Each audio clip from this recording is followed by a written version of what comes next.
May isang tanong ako para sa'yo. Paano kung sabihin ko sa'yo na ngayon ay meron ng isang legal na paraan para sa ating mga Pilipino kung saan magagawa mong kumita ng extra income gamit ang internet kahit nasa bahay ka lang? Interesado ka bang malaman kung paano to?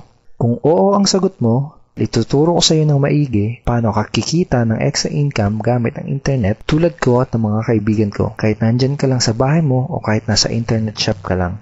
Bago ang lahat, may gusto muna akong ikwento sa iyo. Sigurado ngayon mo palang ito maririnig.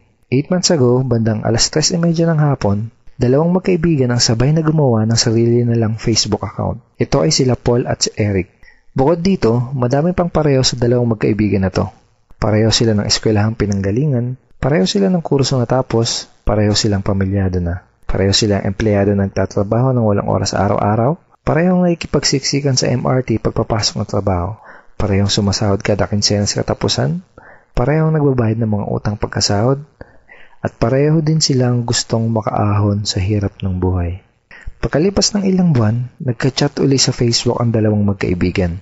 Si Paul ganun pa din. Araw-araw pa din siyang stress sa pagtatrabaho ng walang oras araw-araw. Madalas pa siyang mag-overtime kaya wala na siyang oras sa pamilya niya.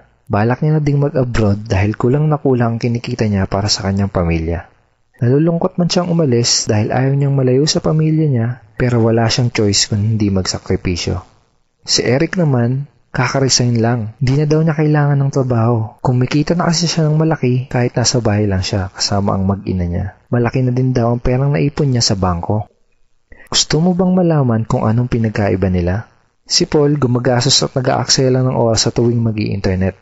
Si Eric naman, ginamit niya ang Facebook at internet para kumita at magnegosyo. May tanong uli ako sa'yo. Gumagamit ka din ba ng computer para mag-Facebook at mag-internet? Kung gusto mo din malaman kung paano mapagkakakitaan ng oras na ginugugol mo sa pag-i-internet, ang kailangan mo lang gawin ay fill upan ang form na nasa ibaba. Ito ang ilan sa mga ordinaryong Pinoy na katulad mo na nagkaresulta, kumikita gamit ang internet. Lenton Montejo from Davao City, Philippines. I earned $1,200 in 7 weeks. Jeff Perez from Quezon City, Philippines. An ordinary guy like me has earned over $4,000 in 2 months. Ivy Amor Dahino from Bangkok, Thailand. Highly recommended opportunity. I've just mentioned this to my friends. Kiko Javier from Davao, Philippines. I'm now averaging about $700 per month since I started this. Reden Kakista, Riyadh, Saudi Arabia. I earned $6,460 using internet only. I'm here in the Middle East working and I'm even earning more than my salary here. Nakakatuwa, di ba? Nung una, naniwala lang sila at sumubok. Ang maganda, pwede ding mangyari sa iyo mga to. Kung gusto mo na ding matutunan kung paano o kikita gamit ang internet, ang kailangan mo lang gawin ay fill upan ang form na nasa ibaba.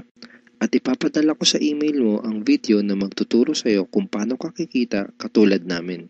Go ahead and fill up the form below now.